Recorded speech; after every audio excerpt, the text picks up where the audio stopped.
holidays and Christmas are a very stressful time for many people. But that stress isn't limited to just those shopping, trying to find the right gift, trying to get everything wrapped and host the perfect Christmas party. But Christmas and the holiday season, when you have autism, is so much more than just a normal everyday stress. You've got the stress of changing schedules. Many people on the spectrum like to have rigid, strict schedules. They like to know from one day to the next exactly what they're doing and when they're doing it, how they're doing it, why they're doing it. And scheduling all of the changes of Christmas can be very difficult. Decorations, that's something many of us take for granted, being able to decorate your house and enjoy the festivities of Christmas. But when you have autism, even decorating the house can be difficult. I know families who have to gradually decorate a little bit at a time so they don't shock their loved one with autism and throw them into a sensory overload.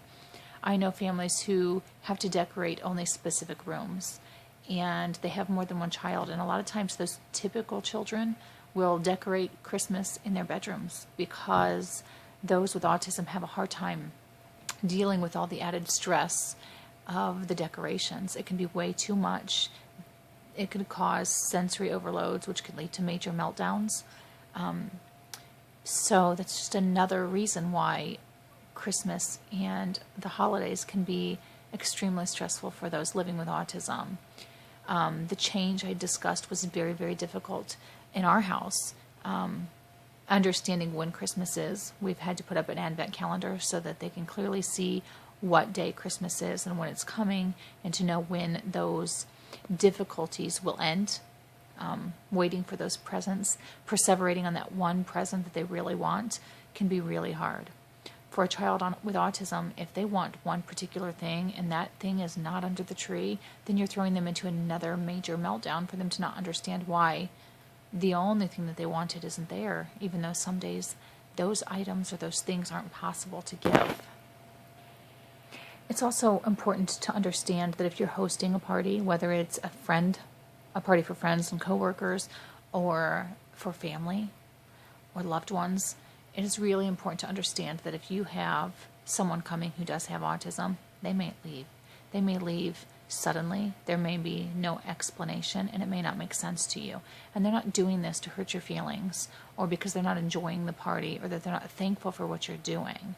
But that overabundance of energy and the sensory overload and the stress level of that for somebody with autism is near impossible to deal with. And the best way for you to support them is for them to know that you understand that they may not make it. They may not be able to maintain themselves and stay at the party, and that they might have to leave. And sometimes this entails their whole family leaving.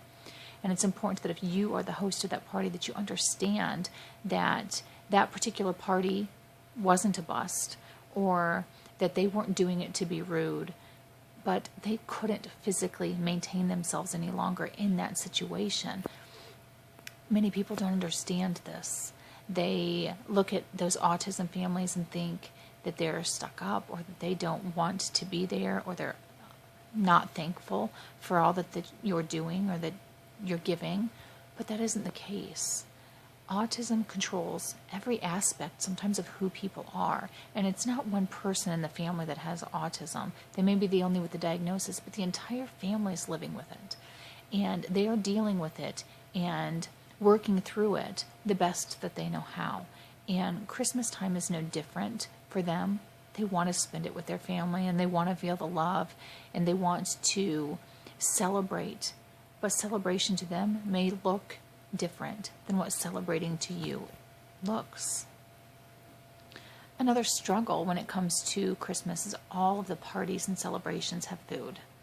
And there are many, many people who are living with autism that are on special diets, whether it's allergy or behavior related or intestinal related. There's many, many special diets. And when your party has food and it's revolving around that food, it can be difficult for someone to be there if they can't consume that food.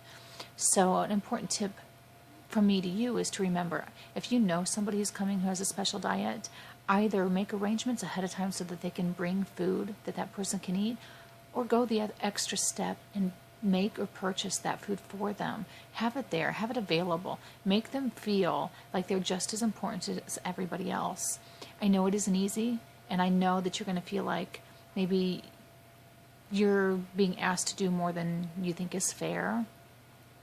But if you could understand the need to belong and the want to belong for these families, then maybe you'd understand that going that extra step isn't asking too much. They're not asking you to understand 100% of what autism does to someone.